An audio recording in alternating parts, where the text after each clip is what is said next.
Welcome to this online training about the high bandwidth memory found in certain Altera FPGAs. My name is Steve. This training is available for desktop viewing, as well as in a format compatible with portable devices, both available from the same link included in your registration email. For either version, while watching the training, use the controls at the bottom and side of the screen to navigate to any point. Feel free to pause the training at any time to experiment with the software.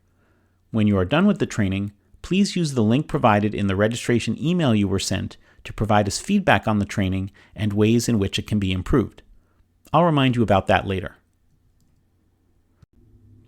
In this training, you will learn about high bandwidth memory, or HBM, a next-generation high-speed memory technology built directly into Altera Agilex 7 M series, Altera Stratix 10 MX, and select Altera Stratix 10 DX devices using System-in-Package, or SIP, technologies. You'll see why this integration offers a very compelling solution for many of today's most demanding applications. You'll learn about the features of the hardened HBM controller found in these devices and how to parameterize and integrate the HBM IP into an Altera Quartus Prime project. Finally, you'll learn about HBM controller efficiency and how to optimize and measure the efficiency of your own HBM interface design. As you proceed through the training, it is recommended that you have basic familiarity with memory technologies such as DDR memory and the ARM AMBA4 AXI or AXI4 interface standard. AXI4 is the primary interface standard used for accessing the HBM from the FPGA core, so understanding the signaling used will make it much easier to implement a design. See the AXI4 specification from ARM, linked here, to learn the details of this interface. Here is the agenda for this training. This first part of the training is an introduction to the HBM standard, including a look at its unique features and its architectural design. In subsequent parts of the training, you'll learn about the features of the hardened HBM controller, or HBMC, the user interface required from your design to communicate with the controller, how to implement the interface in the Altera Quartus Prime software, and how to measure and optimize the performance and efficiency of the interface. Note that when HBM is mentioned in this training, it is referring to both the HBM2 and HBM2E standards unless otherwise noted. Also note that the architecture and implementation of the HBM2 found in Altera Stratix 10 MX devices and Altera Stratix 10 DX devices is similar unless otherwise noted. References to Altera Stratix 10 MX devices will also refer to Altera Stratix 10 DX devices. Let's get started with an introduction to high bandwidth memory. The ability to access and use large amounts of memory has become a key bottleneck in many current applications. Data center, high-performance computing systems, and other industries and applications require access to as much memory as possible, as quickly as possible. However, as the requirements for memory bandwidth have increased, many of the options for implementing this memory are not able to keep up with the requirements. Let's look at the challenges in trying to meet these requirements. First, the available memory bandwidth is limited by I/O. It's not possible to create a memory interface with enough I/O pins that is wide enough to meet demand. Adding more components is not a solution because that just increases power and board size and layout requirements. Power itself is the second challenge. System power budgets in most cases must remain flat or even be reduced. With the amount of long parallel board traces and buffers required to drive those traces at high speeds, as well as the additional memory devices that would be required, the power consumption of the memory could quickly outweigh the entire system's budget. The final challenge is the integration of memory directly into a computing device. While FPGA devices do include memory blocks, these blocks are highly specialized and do not provide enough memory for most applications. While standard, higher capacity memory technologies could be integrated directly into the FPGA, there are limits to what can be included. Clearly, new innovations and technologies are needed to meet the requirements of today's applications and industries. So what new innovations are available to help meet these needs? Moving beyond legacy DDR memory, the industry has been moving to a number of competing standards for 3D stacked memory. Stacked memory is appealing because it provides large capacity in a small form factor. The standards for 3D stacked memories can be divided into two groups: serial interface memory, such as Micron's hybrid memory cube from the late 2010s, and Parasso's, formerly MOSIS's, bandwidth engine, use high-speed transceivers and fewer signals, allowing them to still be used as external components. Parallel interface memory standards, such as high bandwidth memory and wide I/O memory, still use wide buses for high bandwidth, so they are usually integrated directly into the computing device to avoid the issues involved with long board traces. To get a better understanding of these newer memory technologies, let's look at the ones currently supported by Altera. Hybrid Memory Cube, or HMC, is an older serial interface stacked memory standard that uses through-silicon vias, or TSV, for connecting the layers of the stack. It offers up to 320 gigabytes per second bandwidth, with each serial interface providing up to 30 gigabits per second. The stack is made up of discrete memory cores with a dedicated memory controller die at the base. Most HMC devices include 4 serial links that can have either 8 or 16 transceiver lanes. So a full-width mode device has a total of 64 transceiver lanes. HMC is a separate device on the board, so it requires its own power and termination, making it a higher power option for external memory. HMC, while not available for newer Altera Agilex devices, is still supported by Altera Aria 10 and Stratix 10 devices. See the online training linked here to learn more about HMC. High Bandwidth Memory, or HBM, is currently in its second generation as a JEDEC standard with an updated specification referred to as HBM2E that increased the memory bandwidth of the original HBM2 standard. Like HMC, HBM uses TSV for connecting the layers of the stack. An HBM2E stack can provide up to 409 gigabytes per second bandwidth and run with clock speeds up to 1.6 gigahertz. Like external DDR, it uses a wide, parallel interface of 1024 bits. Unlike HMC's built-in controller, the controller for HBM is implemented in the host device. Because of the large number of parallel signals required, HBM is implemented in an integrated device that includes the memory controller. For Altera Agilex 7 M series and Stratix 10 MX devices, HBM is implemented on the main device die using System-in-Package, or SIP, technology. Here you can see how HBM2 and HBM2E compared to other DRAM solutions. LPDDR has good power efficiency, but tends to have less available bandwidth than other solutions. Standard DDR memory provides a good balance between power usage and bandwidth. Looking at the next generation options supported by Altera, both HMC and HBM provide high bandwidth, but HBM is the winner when it comes to low power. Let's compare traditional external discrete memory devices with HBM implemented as SIP. With a traditional DRAM implementation, the FPGA connects to the external DRAM through traces across the PCB. HBM has a small footprint and low power requirements compared to traditional DRAMs, so it can be coupled to the host die, eliminating the need for external board traces and termination.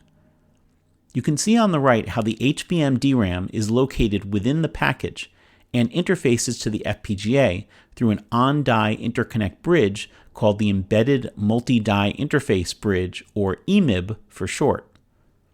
As already noted, HBM can support large bandwidths up to 409 gigabytes per second and can operate up to 1.6 gigahertz, making it the clear choice for meeting the memory bandwidth requirements for all next-generation applications.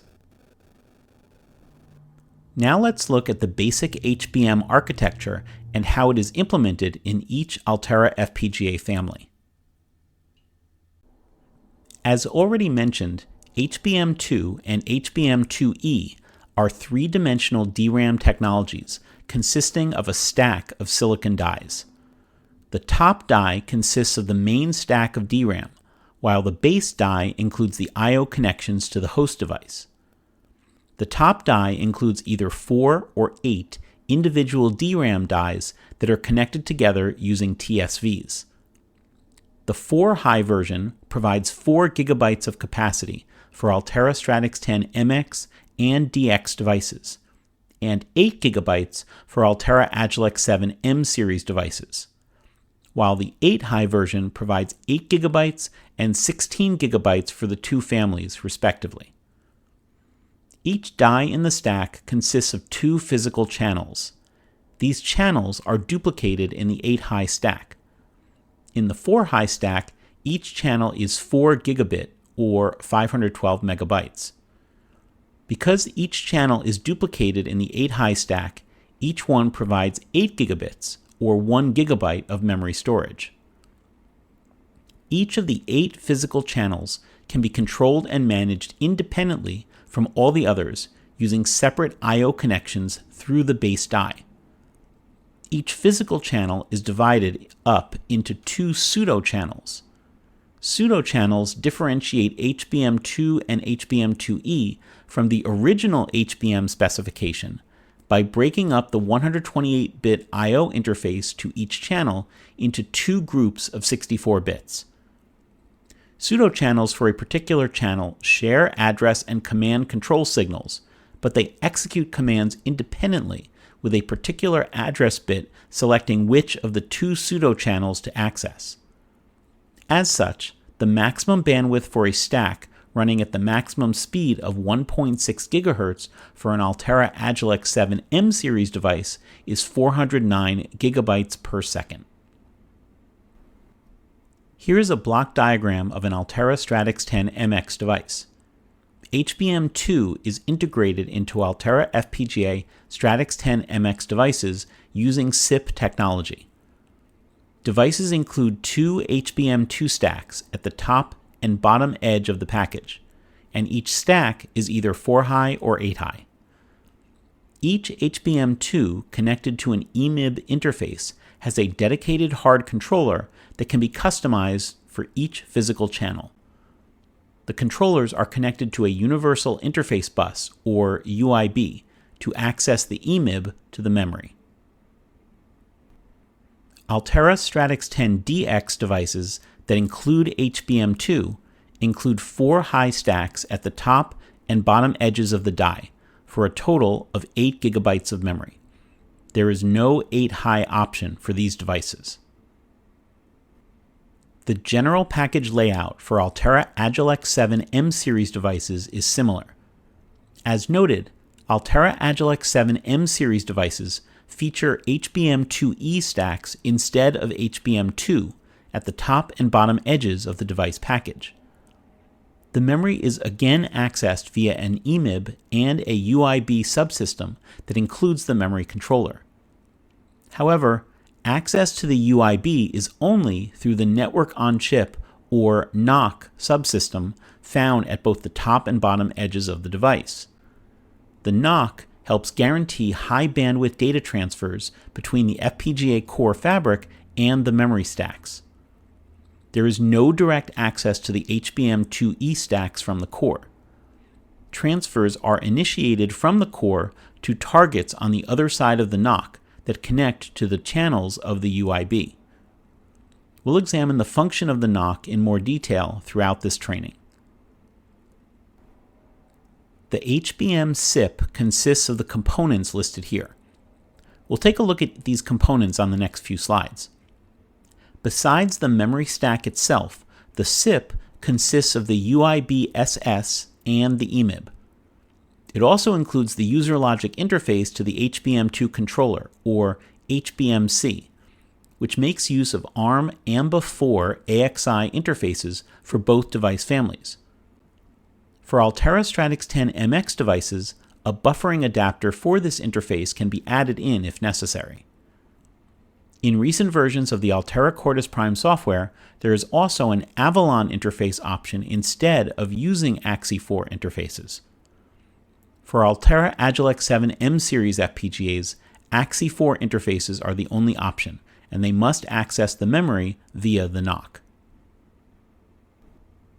As mentioned, the HBM2 itself is organized in stacks and is supported in two configurations, either a 4-high stack consisting of 4 DRAM dies, or an 8-high stack of 8 DRAM dies plus a base die. Here is another look at a 4-high stack. For HBM2, each DRAM die has a density of 1 GB and consists of 2 channels. For HBM2E, each die has a density of 2 GB, but still consists of only 2 channels. Looking at the channels in a little bit more detail, each one consists of 128 data I/O signals and its own address and command bus, making each channel completely independent of all other channels. Each channel also has access to an independent set of memory banks as shown in the image. This means that banks tied to channel 0 cannot be accessed from channel 1, for example, and the same rule applies to pseudo channel 0 and pseudo channel 1. Memory density is dependent on the stack height, so channels in a 4-high stack each have a 512 megabyte or 1 GB density for HBM2 and HBM2E respectively, while each channel in an 8-high stack has a 1 or 2 GB density. Here is another view of a 4-high stack. It consists of the base die, the 4 DRAM dies, and the 8 channels with 128 data signals, or DQ, as mentioned earlier. It is important to note that when the stack height increases to 8, there are still only 8 channels. Moving to an 8-high stack with 8 DRAM dies, even though technically each die contains 2 channels as shown, memory access is still through only 8 logical channels. The memory density increases because each of the 8 channels is now essentially duplicated. Along with the increased stack height, a 1-bit stack ID signal is introduced in order to distinguish between the upper and lower 4 dies.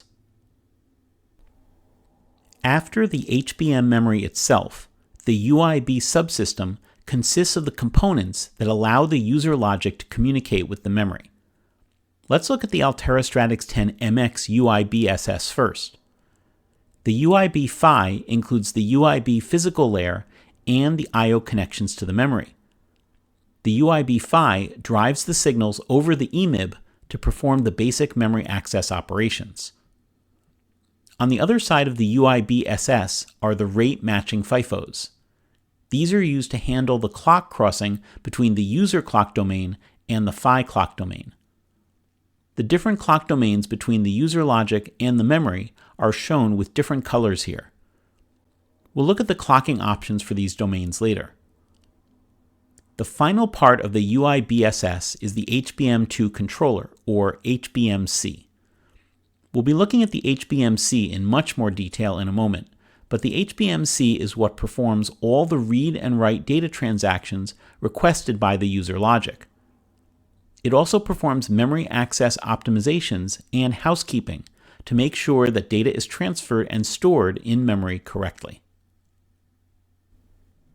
As mentioned, the user logic interfaces with the HBMC through AXI4 interfaces, one 256-bit read and write interface per pseudo channel.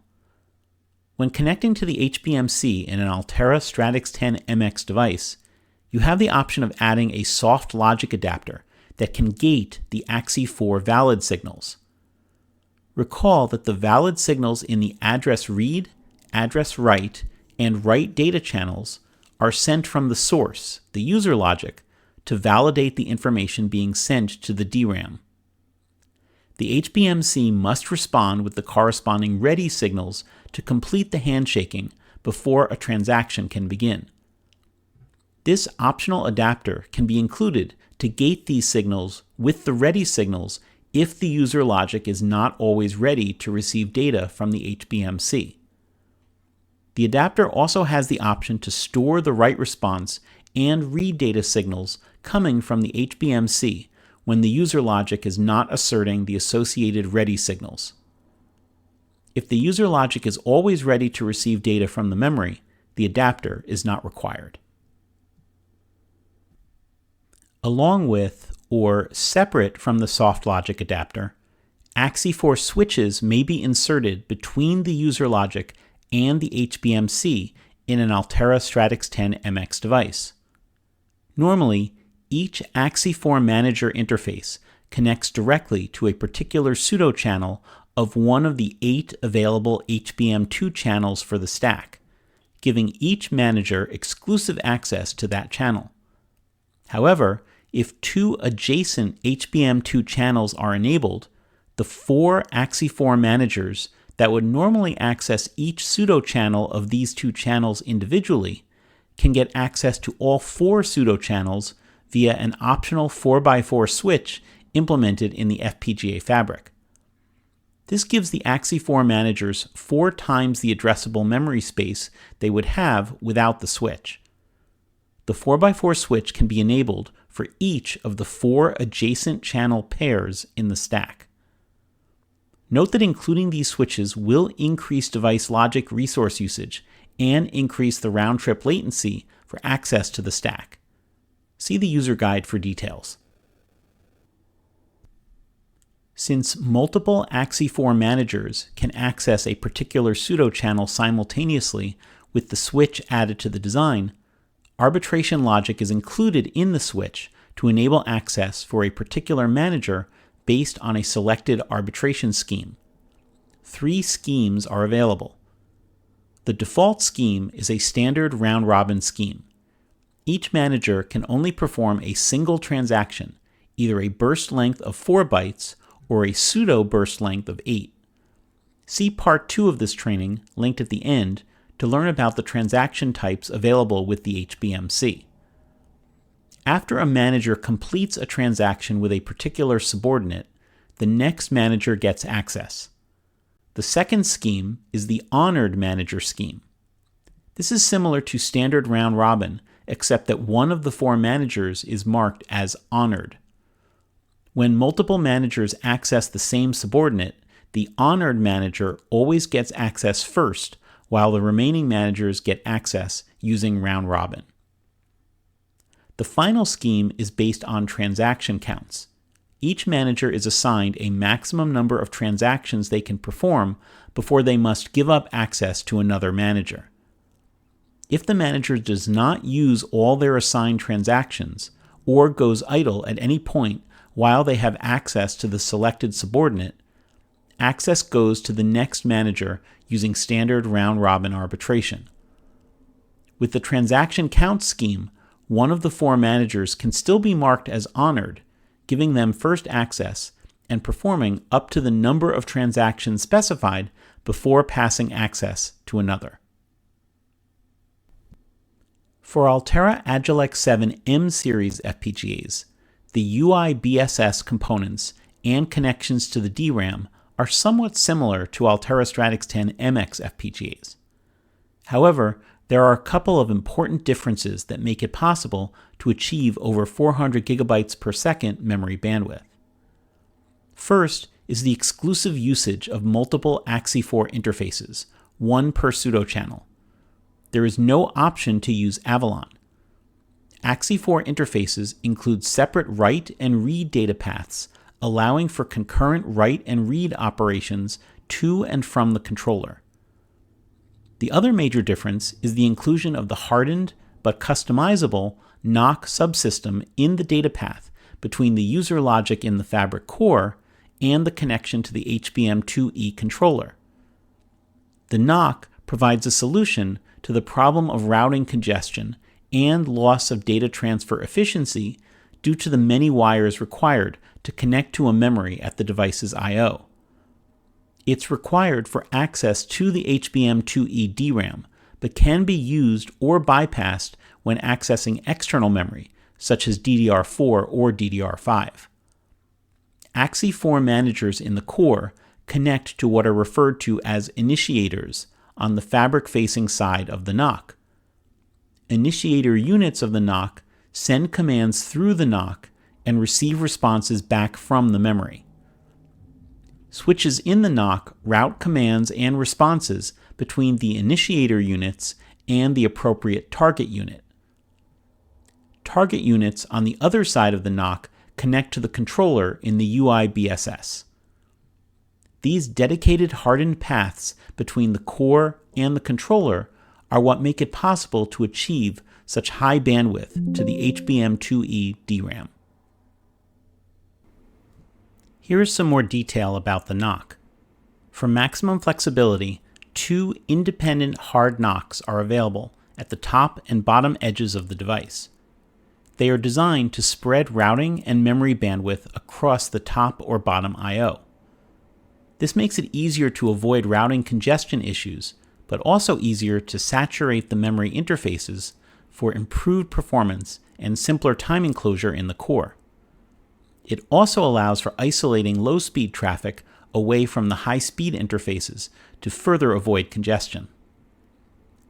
The basic structure of each NOC is a series of connected high-speed switches for routing traffic in and out of the device, and hardened data links to bridge between the core logic and the I/O. These links expose several ARM AMBA AXI4 interface ports, the initiators, on the user logic side of the NOC. There are also dedicated ports for the HPS to access the NOC.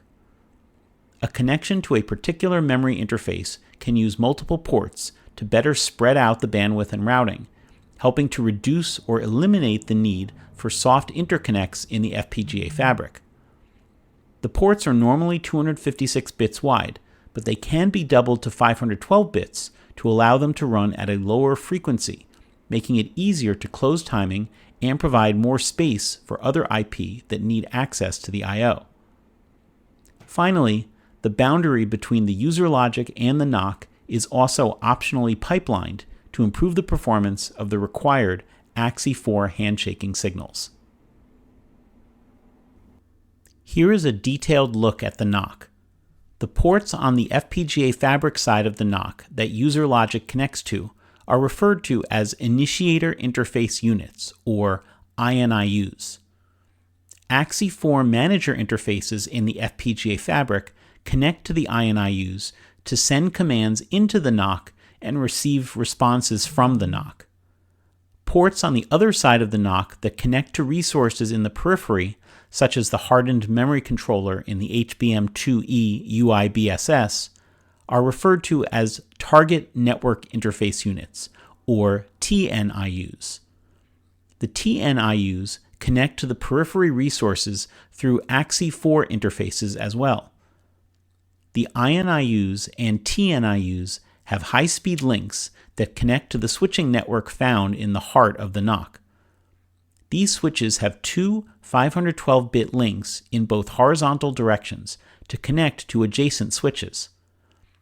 Transaction requests and responses are passed into the switch network and can be transferred from left to right on the LR0 and LR1 links, or right to left on the RL0 and RL1 links from each switch.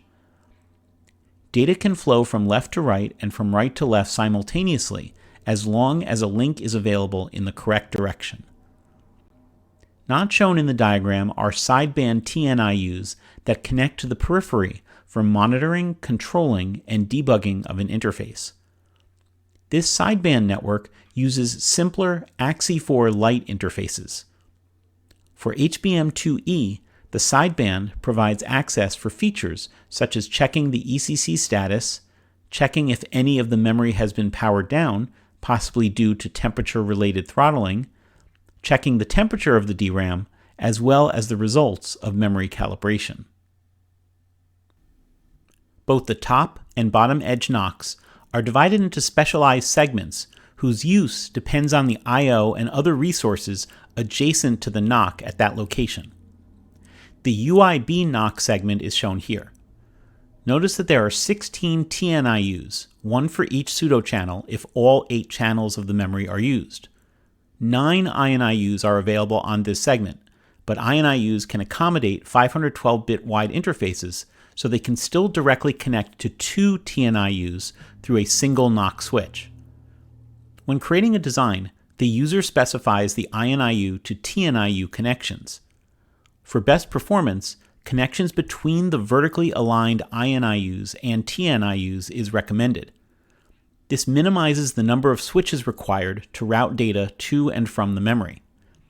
If this placement is not possible, since the UIB NOC segments are centered on each edge of the device, connections can be made to INIUs in adjacent segments to the left and right of this one. This will add some delay since data will need to pass horizontally through more than one switch, but the NOC can be pipelined to help mitigate this. To learn more about the NOC and how to include and configure it for a design, see the NOC IP User Guide and the NOC e-learning available from the links shown here. The final part of the connection to the memory is the Hard HBM Controller, or HBMC. This hardened controller offers higher performance, higher efficiency, and lower power usage than a controller implemented using FPGA fabric resources. We'll discuss controller efficiency in more detail later. The HBMC contains independent controllers for each of the 8 physical channels. However, 2 AXI4 interfaces, or, optionally for Altera Stratix 10 MX FPGAs, 2 Avalon memory mapped interfaces per channel, provide independent user access to each of the pseudo-channels. As mentioned earlier, pseudo-channel access was added to the second version of the HBM JEDEC specification. The HBMC only supports the pseudo-channel mode of accessing the HBM2 or HBM2E device.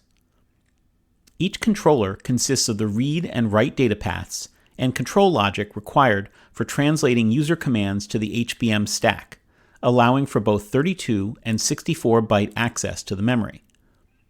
An additional sideband interface allows for additional user requests to the memory, such as user-controlled refresh and other features mentioned earlier.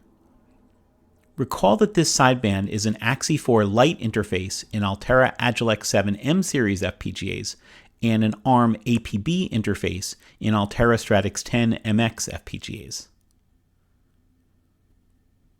Here is a more detailed look at pseudo-channel memory access.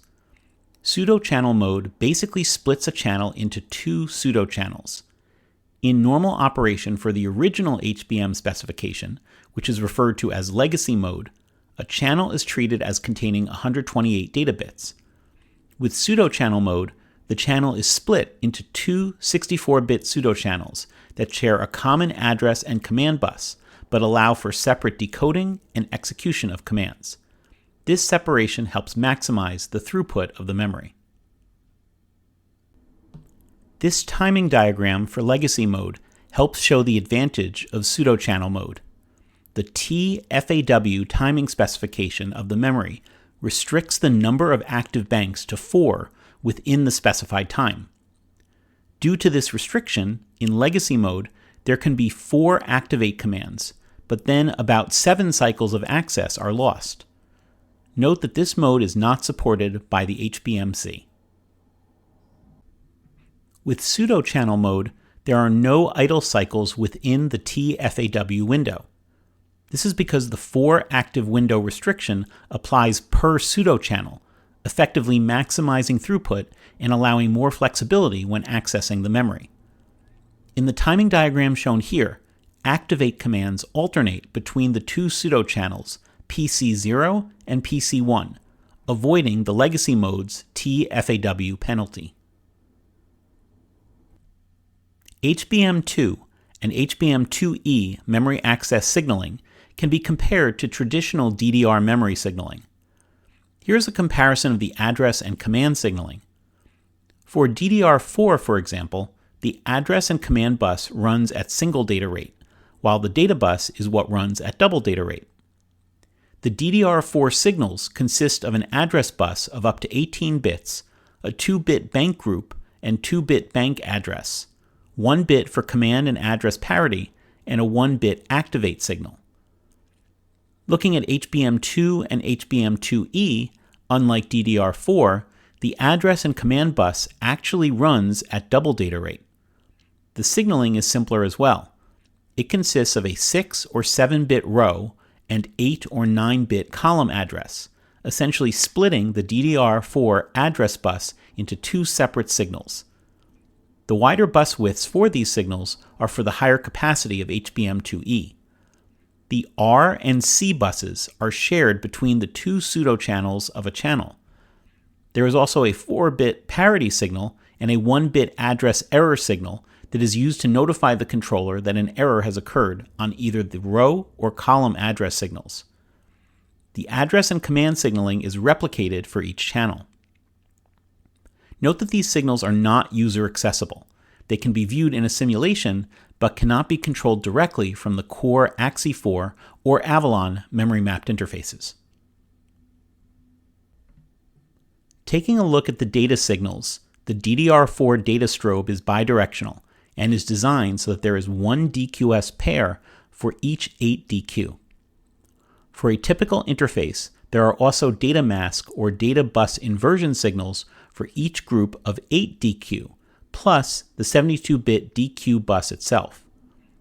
For HBM2 and HBM2E, notice that the data strobes are unidirectional and consist of separate read and write DQS signal pairs. Another key difference is that instead of having one DQS for each 8 DQ as in DDR4, there is one RDQS pair and one WDQS pair for each group of 32 DQ in the 128-bit wide data bus. HBM does include DM and DBI signals for each 8 DQ, similar to DDR4, but adds a 4-bit data error signal. Each of the 4 bits corresponds to 32 data bits and indicates to the controller when a data error occurs. Again, these signals are replicated for each channel and are not accessible directly from the core FPGA fabric. With HBM2 and HBM2E, you don't need to worry about setup and hold timing since it is guaranteed within the package. All memory access commands require only 1 clock cycle, except for row activate commands which require 2. In the timing diagram, you can see that the activate command takes 2 clock cycles, while the read, write, and pre-charge commands take only 1 cycle. To further illustrate the operation of HBM, here is a comparison between DDR4 and HBM read timing. The double data rate read command is issued, followed by a fixed read latency, labeled RL, before data becomes available on the DQ lines. And here is a comparison of write timing. Again, the write command is issued, followed by write latency cycles before the data is written to memory.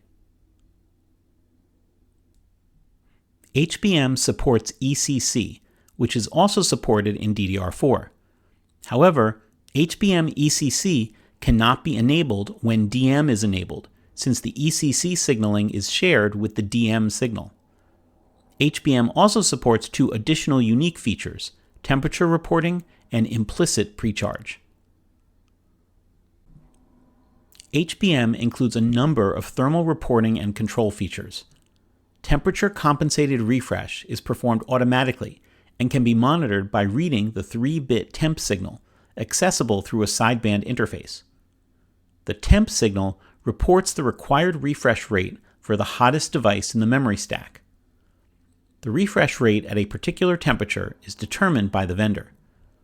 This helps to maximize throughput and avoid excessive junction temperatures by issuing refreshes only when needed.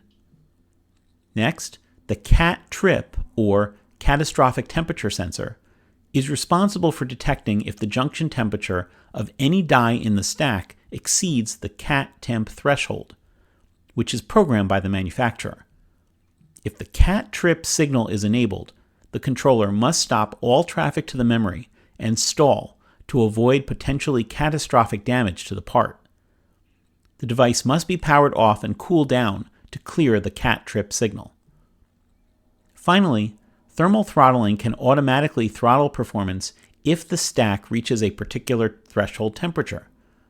When throttling is enabled, a specified throttling ratio determines how often the AXI4 ready signals from the controller will be disabled to intentionally reduce performance to avoid possible thermal runaway.